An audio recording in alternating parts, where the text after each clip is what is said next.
it's Vincent Coomer from Deep Silver. Big round of applause for Mr. Vincent.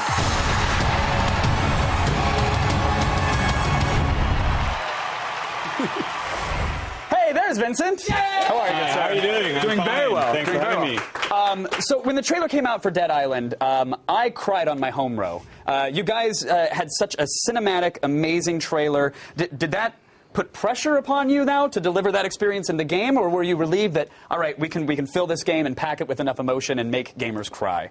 Of course there was pressure on us from the trailer because everyone loved the trailer. We were really happy how it came out there. And the people enjoyed it. Of course they cried, they were sad, of course, also. But at the same time we were ready to set the stage for the game coming out there. We had all the emotions in the trailer. We were also trying to show the emotions in the game. We were going to meet people who lost their loved ones, who lost their families. And they're just trying to get out of that island somehow to survive this whole thing. And that emotion is what we try to show in the game. In addition to perhaps crying, you may also soil yourself because you will be cutting off heads and faces and arms and legs. I mean, this is a zombie killing game, right? It is. It's gruesome. You get in there, you take the weapons, you cut off an arm, you smash in a head. You go in there, have all the blood and the violence you could imagine from a zombie game. And the touching story, of course. We got it all. Right here, we're actually seeing the first multiplayer footage from the game. So thank you for bringing this along. How does multiplayer differ from the single-player side?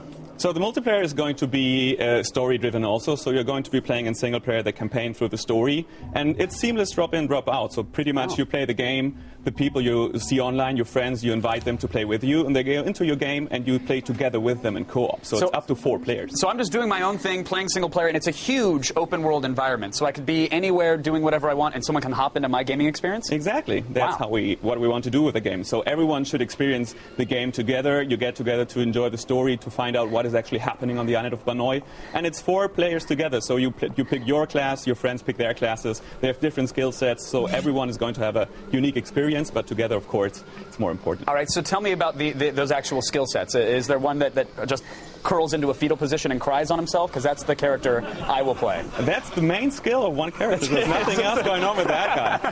That's it. So that's the best. You look for the crier and you protect him. Exactly. And the other one's just dragging him along all the time. Of course. No, what are we seeing here? What's this character? What are his abilities? And how do they differ from perhaps the 3 other people playing with him? So pretty much what we see here it's Chiang Mei. She's like an assassin character. She's really fast. She uses knives. And so she has her own set of capabilities there. So she has active skills and passive skills. She can use a knife and she's going to do a lot more damage than the other ones do. But also she has like a skill set that she has unique moves that she can use, the jump kick and stuff like that, where she's really getting into the fight, and then when she goes into her rage mode, she is going to be even faster, even quicker, and she's going to do like so much damage. And she's really good at finishing off opponents. So like if there's a tank playing the game, he knocks down the opponent and she gets in there and just finishes him off and stabs him with an electrified machete. Exactly. Just for good measure. I love it. Now, I know that there's a huge crafting system on the single-player side of things where you can go, combine items, make your own weapons. Because the single-player is, like, inherently the multiplayer, can you craft in the multiplayer mode? Of course, that is what we're going for. And also it's going to be possible that some players that actually have a weapon can drop it for the other players to pick it up. So this is really like you have the blueprint to make this gruesome, bloody weapon there, and you just go like, okay, I don't need it anymore. You have it, and you go and kill some zombies with it and smash them yourself. So I can go hop into someone else's game, they can make a weapon for me, throw it down, I pick it up, and now I'm using it. Exactly. Wow, that's incredible. And what about the different zombies? Because, I mean, zombie games, you have to decide, are you going to have the crazy fast 28 days later kind of zombie that's clearly had way too much Adderall, or are you going to go with the slower, more methodical, foam from the mouth zombie? Do you have both? We have all of that in there. So in the beginning, you're going to be fighting the walker zombies. That's like more the slow zombies, more like John Romero. He goes towards you and just goes like, oh, all of the time. And tries to eat your brain there instantly, of course. But they're more like dangerous when they are in groups. But we also have the fast zombies. We have huge zombies who can take a lot of damage. But we also have like zombies attacking from a distance and other zombies. So use different strategies, use different tactics, and make the best out of the group you're fighting with to destroy those zombies and make it out there alive. Now, are we watching a mission? I mean, I can see the multiplayer. Oh, okay. I just saw a splurt of blood from a neck. That's awesome. Hey, kids, tell your parents to leave the room.